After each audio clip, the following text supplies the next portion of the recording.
A while ago we did a tier list on the Roman emperors from Augustus Caesar to Romulus Augustus, last emperor of the West. But now it seems the time has come for us to do one on the eastern half of the empire that survived another 1,000 years after Romulus Augustulus was deposed. And it took me a while, but I eventually found a tier list that actually has all of the Eastern Roman emperors.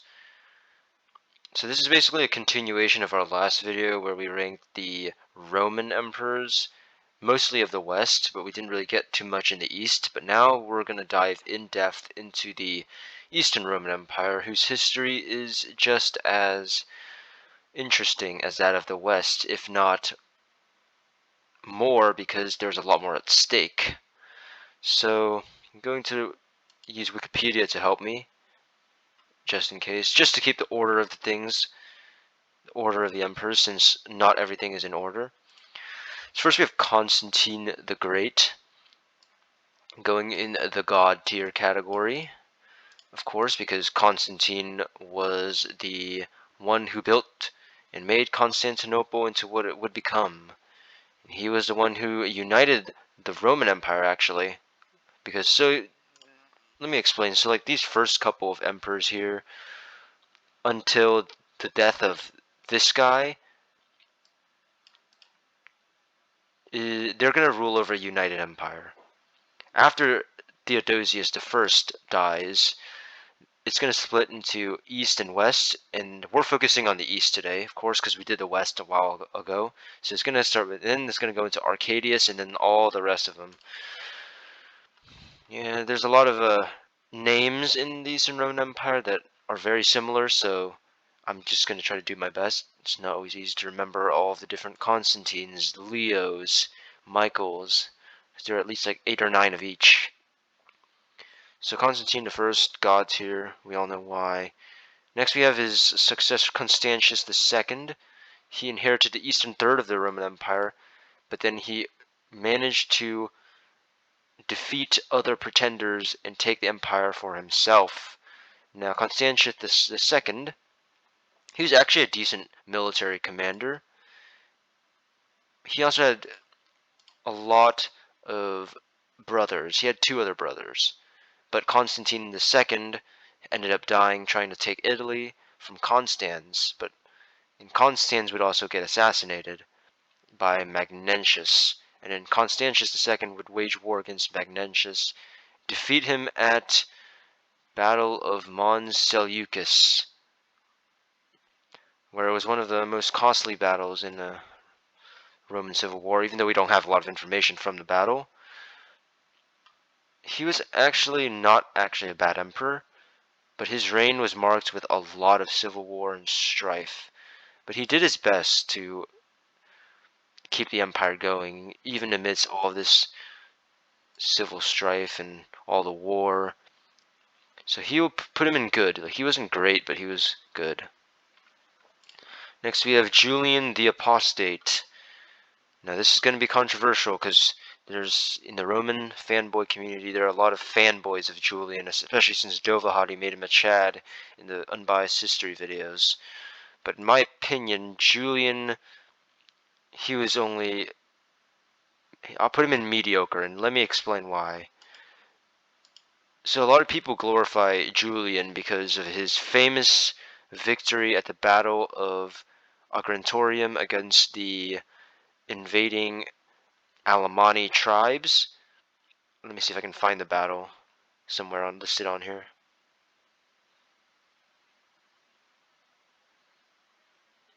Alemanni. It doesn't actually say. I just have to look it up. Battle of Strasbourg. Yes, Battle of Strasbourg. Julian was the leader, and he's fighting against Chenodomar of the Germanic Alemanni tribe, where they sent a massive invasion force into Gaul, and Julian managed to defeat them while serving the title of Caesar, because at the time Constantius II over here was the emperor, and Julian was the junior emperor, or Caesar, which is how it just was at this time. This is the late Roman Empire. Things are different. And then he managed to achieve a famous victory. So a lot of people glorify Julian because of that, but they fail to realize that Julian made a lot of mistakes when he actually became the senior emperor after Constantius II died. Julian would try to bring the empire back to pagan beliefs, even though Christianity was already well established, and this caused a lot of discontent among the civilian population. Like a lot of the civilians in Rome hated Julian for this. Even when Julian died, people celebrated Julian's death.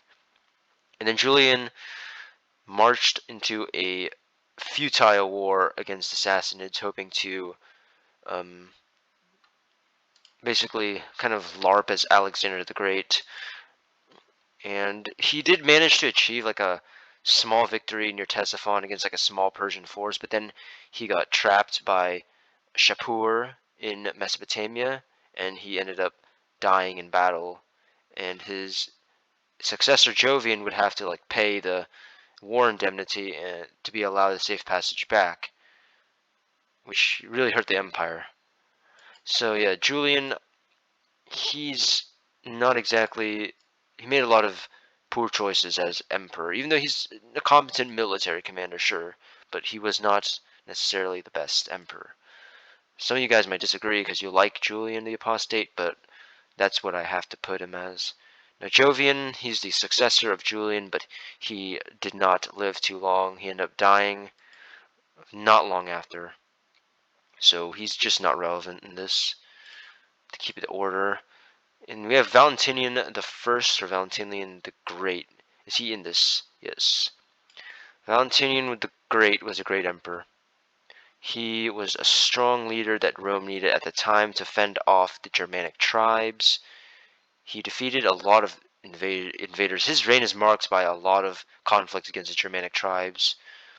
He had to fight against invaders from all over the empire, as well as various different usurpers. Yeah, most of his biography is mostly just about his military campaigns. He had to fight a lot of them, but he managed to hold them together. He even forced the Germans to a temporary peace where they would not invade, but eventually that peace was broken. But Valentinian held together an empire that was in a crisis and managed to wage successful wars against, like at least like 10 tribes. So then next we have Valenz. Okay, so Valenz is the emperor of the East. So Valentinian the First decided to split the empire among him and his brother Valens. And his brother Valens also wanted to be a military leader. Let me see if I can find him. There he is. And Valens was famous for mainly one thing, his defeat at the Battle of Adrianople against the Gothic tribes. Now, like I said, this isn't exactly Byzantine. This is just the late Roman Empire, but like mainly focused on the East. Yeah, Valens, this Battle of Adrianople was a battle that Rome wouldn't really ever recover from, as it opened the way for the Germanics to invade into Rome's territory permanently. Yeah, Valens was killed at Adrianople because the way the battle was, if Valens had waited for his ally Gratian to come and help him, then he would have maybe done better at Adrianople, but Valens, his reign is just marked by that, so we have to just put him in bad. Next we have, let me see, did I miss somebody? I feel like I did. I really feel like, because this list that the person made, it's not exactly in order, so it's kind of hard to like look around. Oh yeah, I missed Constans. There he is. I had a feeling I was missing someone. Yeah, Constans, the brother of Constantius. My apologies for that. Constans was not exactly the best emperor. Co-ruler with, yeah, he was kind of a, yeah, you can kind of tell. Yeah, just look at that. You know. So Constans lost the support of the legions because of that, and he ended up getting assassinated. So he's not exactly good either. Even though, like, at least he held it together, but like, that's not much. Okay, where were we? We were at Gratian, yes. Gratian. Making sure, I always need to make sure I don't miss somebody. Because like sometimes like with the Roman Empire it's complicated because there are multiple rulers ruling at once. Or the east, even in the east. So Gratian. I don't know much about Gratian. Gratian's reign is just like the other emperors. They were marked by a lot of usurpers and eventually led to his downfall. See, Gratian, he's facing Maximus's rebellion.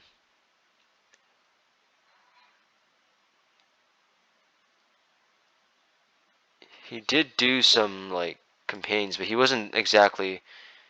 He didn't do much. So he maybe just mediocre.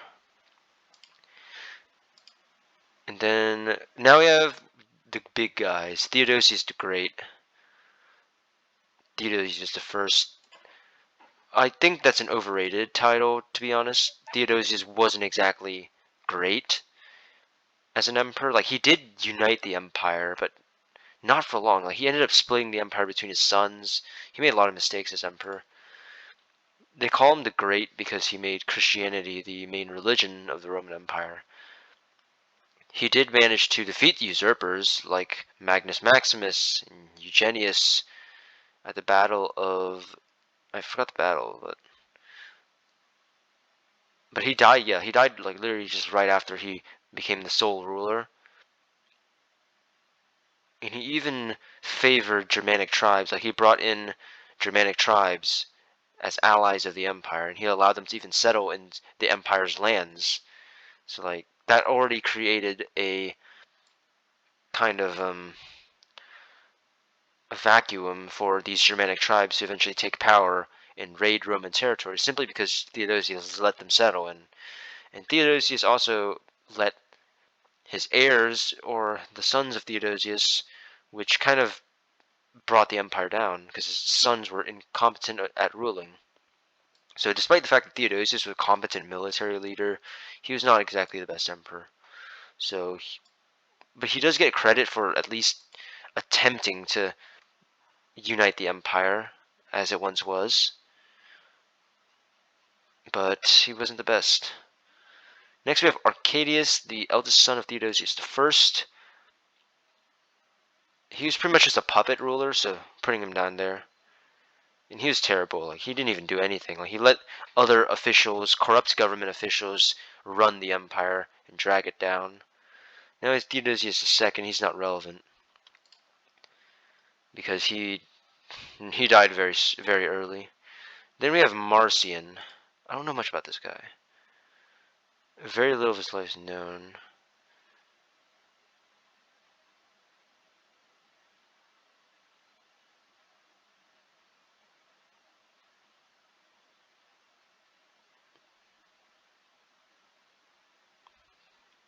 Marcian actually seemed like he was trying to bring the empire back to some sort of strength. Like he literally even opposed Attila, and he took charge and oh, but he did settle in Germanic tribes within Roman lands, which is not a good thing. He fought against the Huns. Like it seemed like he tried, but he wasn't all that. He wasn't all that great. He doesn't seem like it. Leo the First the Great, the Butcher. This guy was actually a decent emperor, to be honest. Leo the Great. He wasn't great, but he was good. As in, he managed to stabilize the empire after much chaos, and he even tried to attempt to take Carthage from the Vandals, but then it was betrayed. And then we got Leo II the Little. Oh, but he's irrelevant. He's just another child emperor. Next we have Zeno. Now, Zeno was the guy that became the emperor right when of the Eastern Empire at around the same time that Romulus Augustulus of the West got deposed. So this is where Byzantium actually begins. So Zeno actually he was viewed negatively by a lot of people due to the fact that he was Isaurian, basically, which was considered barbarian, but he was actually a good emperor. I mean, he managed to avert a major Ostrogothic invasion by bribing them to attack Odoacer's Italy. Odoacer was the guy that took over Italy after the West fell. So Zeno was actually a pretty competent guy, despite what people may think. Next we have Bezilicus. Seized power from Zeno and crowned himself emperor. Zeno restored soon after. Yeah, this guy's just a usurper, not relevant. Anastasius Decorus. This guy was a good emperor. I know who that is. He's actually great because he brought the empire's economy of the Byzantine Empire on a roll. He went on a roll with it. Like, he reformed the tax system and everything, and the empire became extremely wealthy, and wealthy enough to manage to wage successful wars as well. So Anastasius was actually a really good emperor. Now the Justinian Dynasty. This is where all the big names start coming out. Justin the First. To be honest, Justin the First, we don't really know a lot about him in terms of history, as compared to some of the other emperors. Like, he's overshadowed by Justinian the Great, but Justin the First was actually a very competent leader, so he was good. Then we have Theodora and Justinian. Why did they include Theodora? She wasn't even the emperor. She was empress. She was actually pretty good. She saved Justinian after a rebellion within Constantinople. Justinian the First was scared and he wanted to abandon the city, but Theodora convinced him not to due to the fact that he was emperor. Theodora also helped a lot with matters of state as well, so she was actually pretty good. Okay, Justinian the First. Now, I've never understood the whole controversy with this guy. There's a lot of controversy with opinions of people with Justinian. Like, some people, they don't like him because they say that his reconquest of Italy and North Africa did more harm than good. His restoration, Justinian's restoration. A lot of people say it did more harm than good due to the fact that it stretched the empire's resources thin during a very futile time, and it actually made Italy into an even worse state than before due to the fact that the Byzantines weren't able to hold Italy for long after Justinian's death. People also say Justinian may have been like a coward because he didn't actually go into battle himself and all that gibberish, but in my opinion, that's all talk. I think Justinian should deserve to be in God tier due to the fact that he managed to survive and consolidate power in against several crises, such as the Nika riots. He almost was killed in a rebellion, but he managed to put down the rebellion after Theodora decided to help him with it. And he even managed to wage a successful war against the Sassanids with the help of his general Belisarius. And I don't think that you should take it for granted that he restored Italy and Rome and everything, despite the fact that it eventually hurt the empire later. And he even survived the plague and led the empire through during the time of the plague. He's even a saint. So I think Justinian was actually a really good emperor. He did what many others had tried to do, but either came up short or were killed before they could do it. So next we have Justin II. Now Justin II,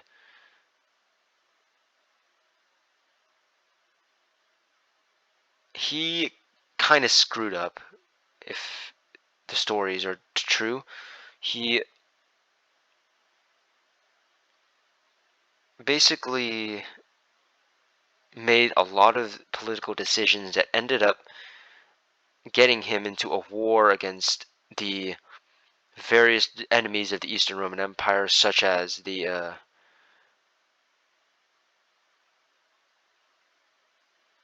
Sassanid Empire, the Avars, and yeah, and apparently he went mad as well. Like, I don't know if this is maybe just a true story or not, but he apparently went mad. So this guy doesn't seem like that good of an emperor. Yeah, he kind of screwed up. I'm putting him in worst. Next, you have Tiberius II, his successor, the guy.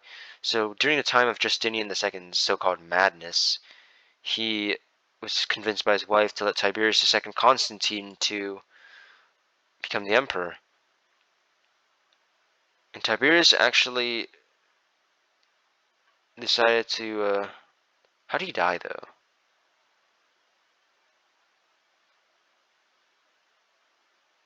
We don't know how he died.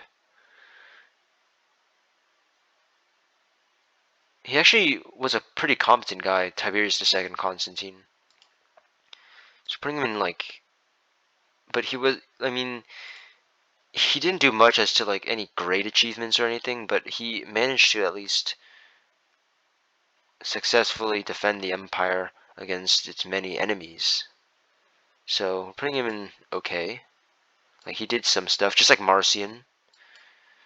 Now next we have Maurice. Now Maurice was actually a very good emperor, very successful. Waged war against in the Balkans and solidified the power of the Constantinople. And he even actually put an effort to hold Italy against the Lombards. And he did make one choice that kind of unknowingly became a disaster in the future. He helped a certain Khosrow II reclaim the throne of the Sassanid Empire, and that eventually led to this really long war. But Maurice, overall, he was a very competent military leader and a very good administrator as well, so that's why we're putting him in great. Next we have Focus. He's putting him in worst, and I think we know why. Focus killed Maurice and usurped the Byzantine throne. He was very tyrannical. He purged those who wouldn't agree with him, and he allowed the many enemies of the empire to invade. And it plunged after he usurped Maurice, that started indirectly or directly the Sassanid Byzantine War, of the final Sassanid Byzantine War, the one that's famous, as in the one that basically destroyed both empires internally, because Khosrow II viewed Focus's usurpation as a criminal act and an excuse for Khosrow to invade, because Maurice apparently was Khosrow II's quote-unquote ally. So because Focus killed Maurice, Khosrow decided to invade, and he managed to devastate the Byzantine Empire before it was saved by a certain Heraclius. Now, Heraclius' history was not kind to Heraclius, to be honest. If he had just died right after he saved the empire, and he would have been known as like the Byzantine version of Aurelian, which he kind of was pretty much, or he was basically, but he inherited the empire after defeating the usurper Focus, because realizing that Focus would bring the empire to doom, Heraclius decided to march into the war against the Sassanids. Sassanid Byzantine War. Yep. Sassanid Byzantine Sasanian War of 602 to 628. And Heraclius managed to reconquer Egypt, the Levant, and even defeated the Sassanids at the Battle of Nineveh. And this battle basically was the death row of the Sasanian Empire. It never really recovered after Heraclius beat them in this war.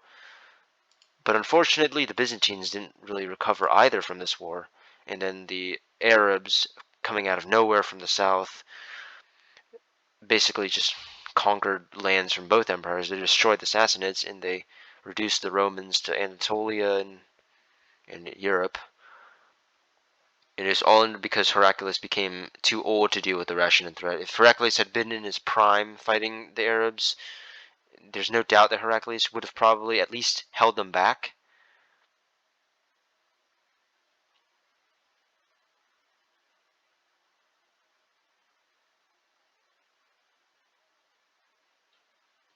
Yeah.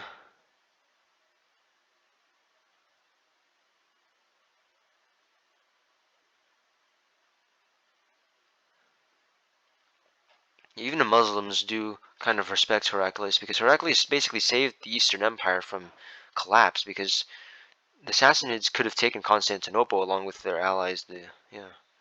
So Heraclius is going in God tier, even though he failed against the Arabs simply, but that wasn't really his fault. It was mostly his generals. So we have Heraclonus.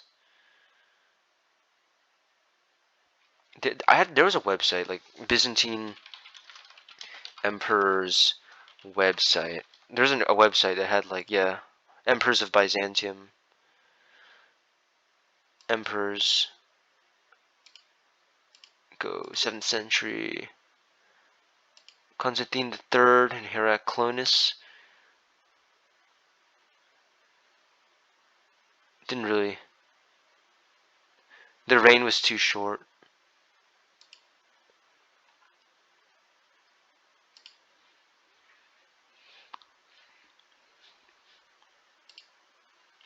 Yeah, Constantine the Third. Is he even in here?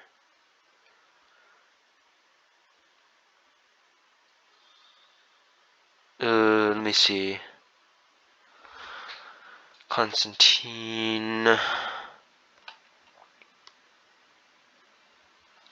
Third.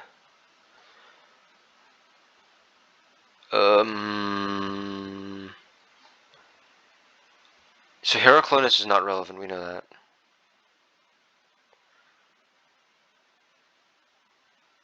Pretty sure I don't see him. So many different Constantines, I swear. Eastern Roman history is a lot harder to remember than Roman history, like standard Roman history. Like this is basically like Roman history, but like steroids.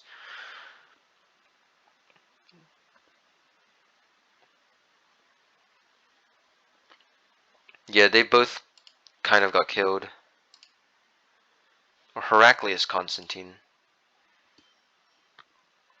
Maybe he's listed as that. Well, whatever. We'll come back to him. Constans II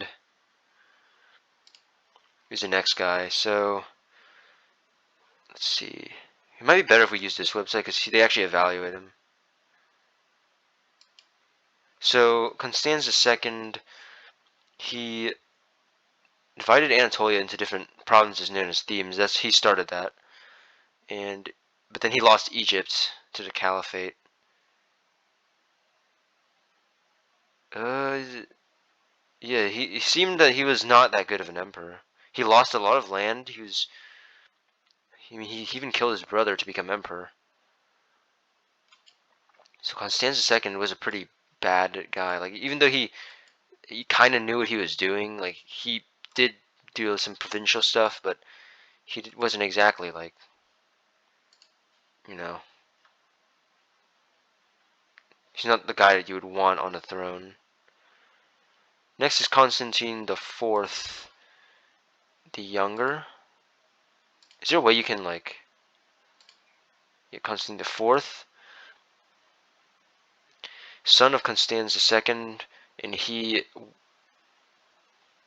was forced. Okay, so this is when the Bulgars began their invasion into the Byzantine Empire, but he managed to wage a successful campaign against the Arabs. He even successfully defended Constantinople from the Arabs. So he was actually a decent emperor. Then we have Justinian II. This guy's story is quite the struggle. He's kind of like the Stannis Baratheon of the Eastern Roman Empire. Like he was very competent actually, but he was at the same time he was unpopular with a lot of the nobility. So then he actually lost his throne, and he had to go into exile. But then eventually he came back with a force of Slavs and Bulgars, and then he executed the usurpers. His second term was a brutal affair devoted to revenge, and he ended up insane. But he seemed like he actually knew what he was doing, so I'm putting him in good. Even though, yeah, he became kind of a purger, but He was actually a very competent emperor. He made reforms and all. Leonidas.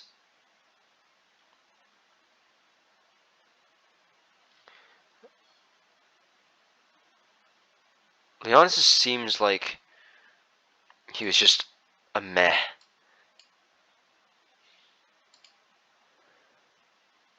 Tiberius the Third. Why does it always close?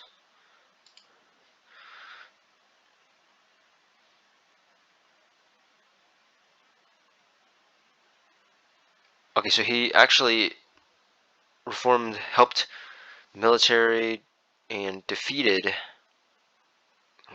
the. Yeah, Tiberius the Third seemed like he was pretty competent.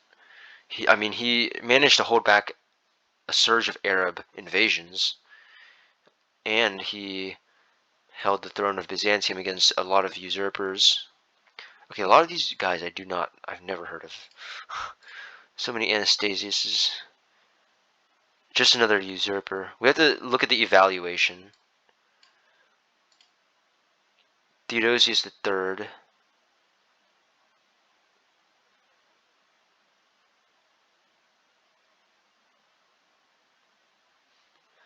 He was the guy that rebelled.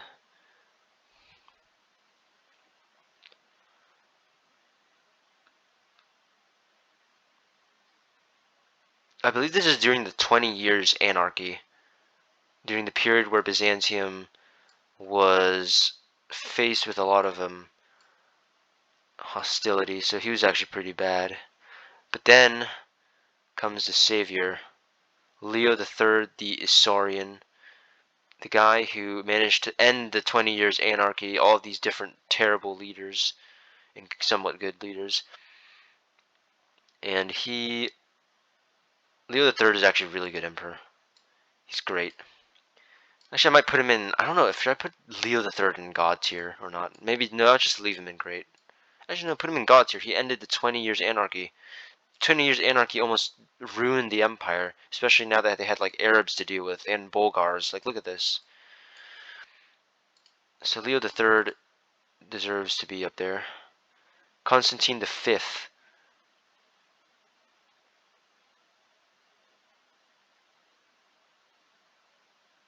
He had a lot of iconoclastic conflicts, apparently, which is basically religious conflicts because there were different belief systems of Christianity that were spreading during this time. He was successful against Arabs and Bulgars in terms of holding them off.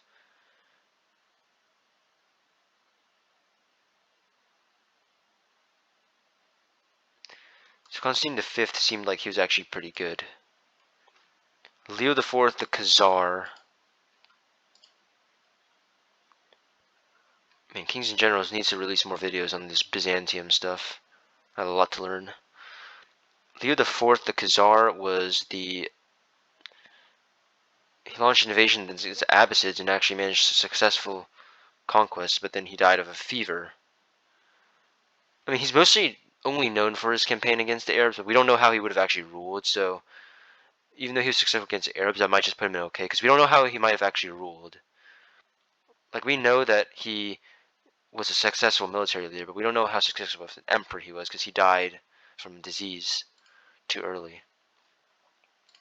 Then we have Constantine the... Did we forget Artabilastos?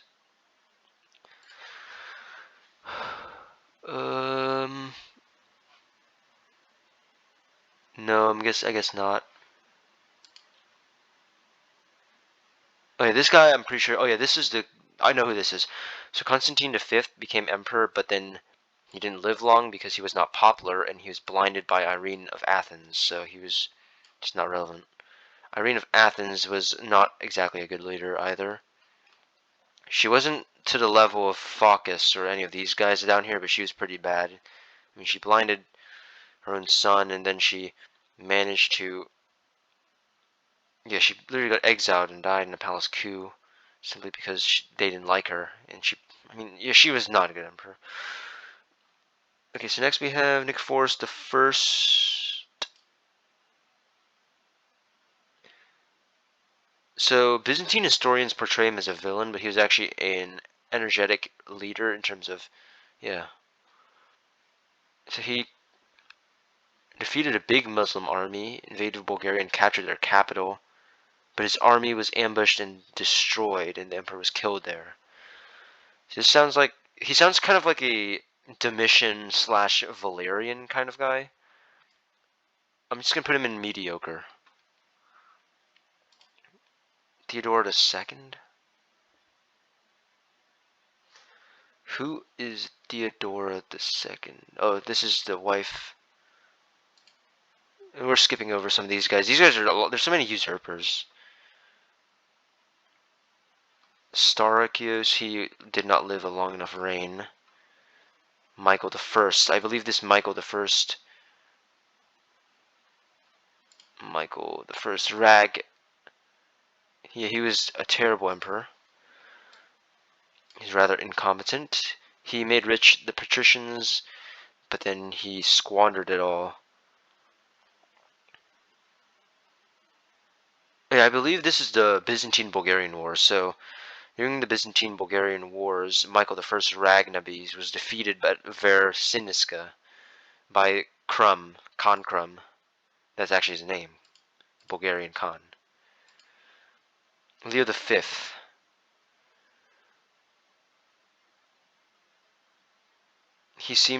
Leo V was actually pretty competent. Like, he had a couple competent campaigns against the Bulgars. He held them back, but then he made religious mistakes as well. So I'm just putting him in okay.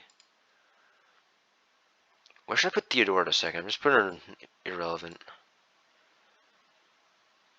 Maybe she's good. Maybe. Actually, no, I think I've heard of her. She's kind of mediocre. Yeah.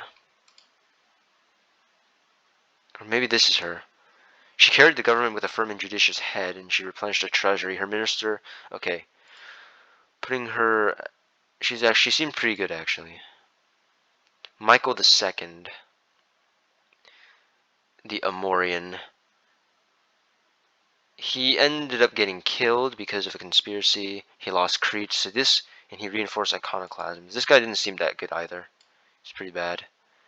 Theophilos. This guy, I don't think he did much, did he? Oh, he's actually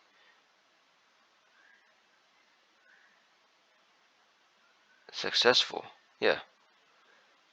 Okay, so most of these Byzantine emperors, there's not a lot of, like, excitement. They're mostly, during this period, like, they're mostly just either waging war against Arabs and Bulgars and then facing, like, palace conspiracies. Like, that's pretty much most of the emperors during this era.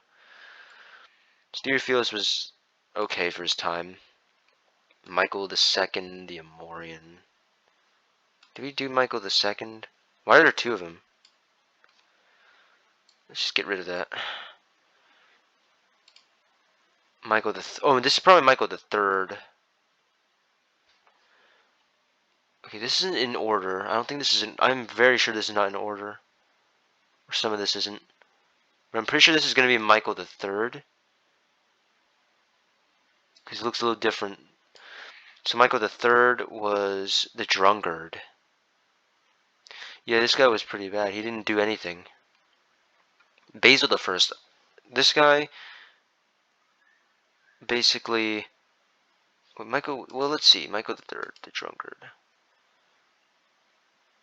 Okay, so he had some, like, successful war, but, like, he didn't really do much. He's not that bad as Phocas, though. Put him in just in bad. Basil I was actually great. He managed to bring the empire together and make it strong. Even though... Where is he?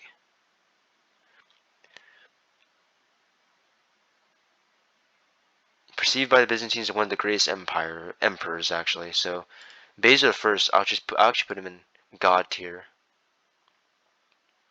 Actually, no, maybe great, because there's a different Basil that deserves to be in God tier. Leo the Wise, I've heard about this guy. This guy was not actually wise. He was not a competent emperor, nor was he cut out to be one. Now, we have Alexander, or Emperor Alexander. He's mostly about excessive eating and alcohol. This guy seemed pretty bad. Constantine the Purple-born.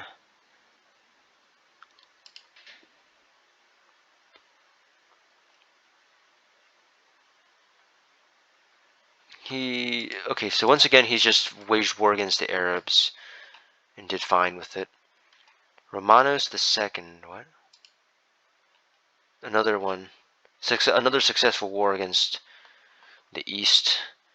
He seemed okay. Nicephorus II, now this guy was actually pretty great. He was probably the most, out of all these emperors, he's probably the best military leader.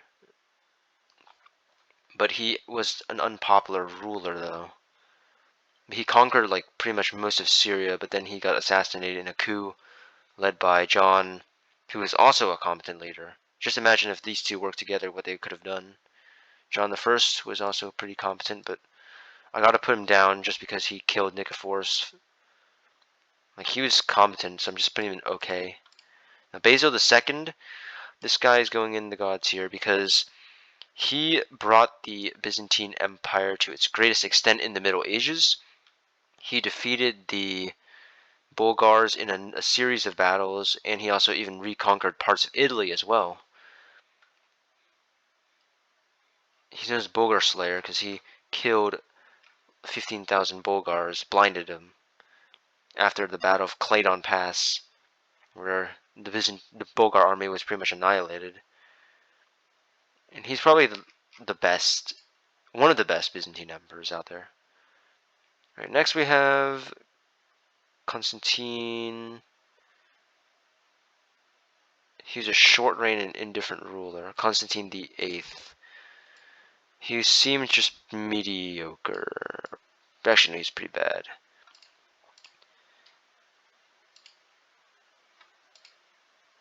Who is Zoe? Zoe.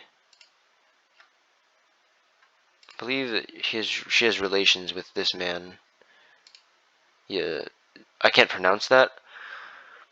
She seemed like she was just like one of those female characters that was scheming and managed to like gain power for herself. Like one of those kind of. Yeah, it didn't seem like she was that good either. She's mid. Manuel III. Argyros.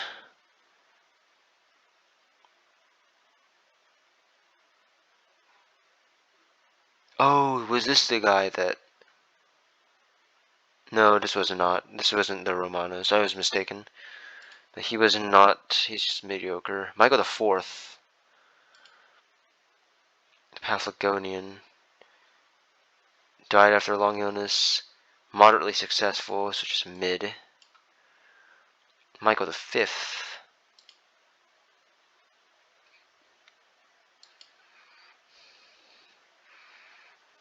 He was just a usurper? Okay. Irrelevant. Theodore the Third.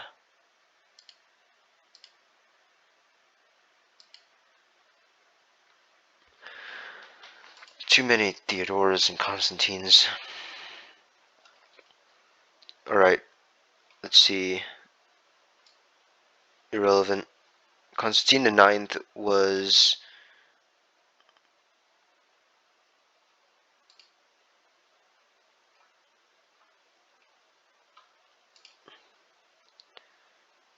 Constantine the Ninth was actually...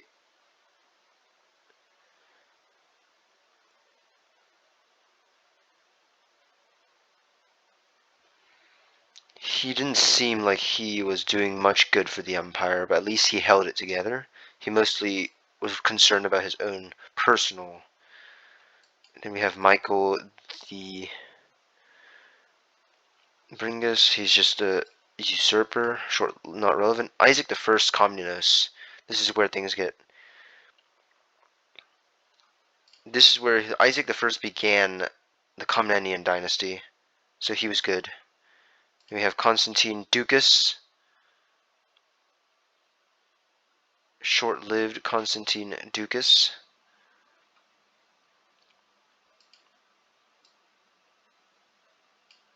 Then we have Romanus IV. Now, Romanus IV is kind of a complicated topic because it was during Romanus IV's reign that the Seljuk Turks managed to defeat the Byzantines at Manzikert, which was a battle that Byzantine should have recovered from, but because of how bad the political intrigue was, Romanus ended up getting executed. So I'm kind of, despite the defeat, I'm willing him to put him in okay. Michael, because it wasn't really his fault. Michael Dukas, he was the usurper that killed Romanus IV, so he was not that good. He's pretty bad. Nicephorus III. He's overthrown by the Komnenos after, yeah, he's another irrelevant. Okay, Alexios I managed to bring the empire back from the brink of collapse economically. He managed to hold back the Normans that invaded from the west and the Seljuks from the east. John II Komnenos and Manuel I, all of these Komnenoi were good emperors.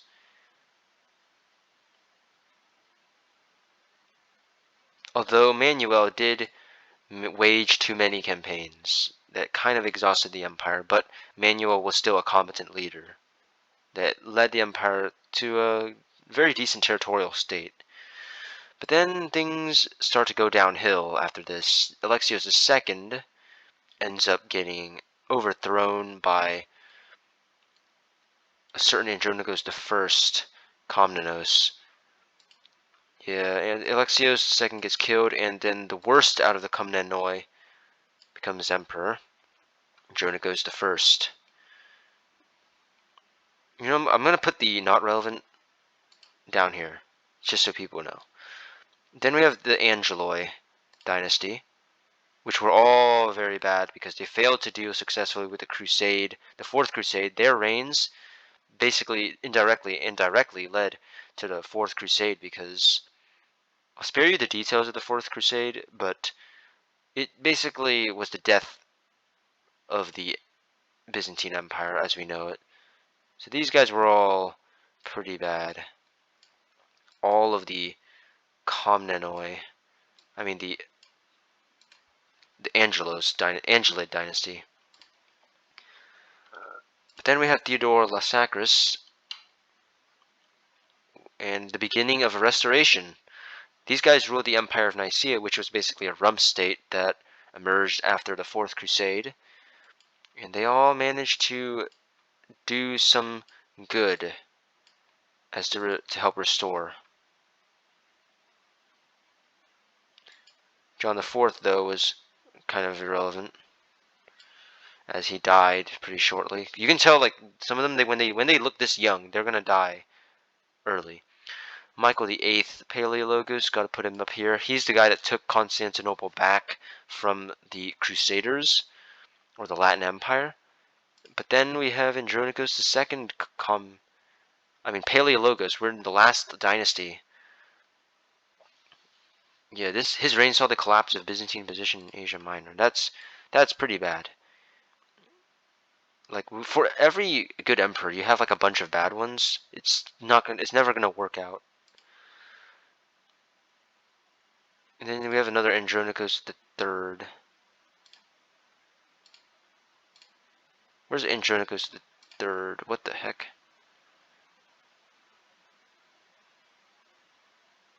He was not successful. But it was not really his fault. He's kind of more like okay. But he tried. John V, this guy was the one that lost all of the empire's land, that reduced it to like just Constantinople. So John V is going in worst. Like, a part of it wasn't his fault because there was like a civil war, the Paleologus civil war. But still, this guy was irrelevant. Andronicus IV. Most of these guys were just, they were either just bad or they were irrelevant. Manuel II. He was named co-emperor, and he actually held Constantinople against the Ottomans. He was only emperor for 5 months, apparently, but he But he actually defended the empire against the first siege of Constantinople by Bayezid. Bayezid, the Ottoman Sultan, tried to take Constantinople, which was basically what the empire had been reduced to, but John actually held them off, which is pretty good. I'm John the Seventh. Then we got Manuel the Second Paleologus. He actually regained some territory. He's pretty good. He did what he could. These guys did what they could with their lack of. Wait, what? Where'd Romanus the First? Oh. Oh, okay. Romanus the First was actually a decent emperor. So we're going back all the way back now.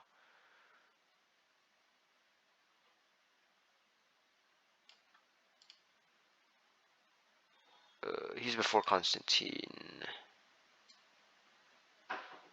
He's like over here somewhere. So then now we have Philippicus, not relevant. Now we have the last two Byzantine emperors, now that we have that out of the way. The last two are John the Eighth Paleologus and Constantine the 11th. John the Eighth tried to seek aid against the Ottomans, and then we have Constantine the 11th. Constantine the 11th ended up dying defending in 1453, defending the Byzantine Empire from invasion by the Ottoman Turks. So that's going to be our tier list for the Byzantine emperors, and a lot of this is new to me, a lot of this isn't, and that's the list. So we'll see you all in the next one.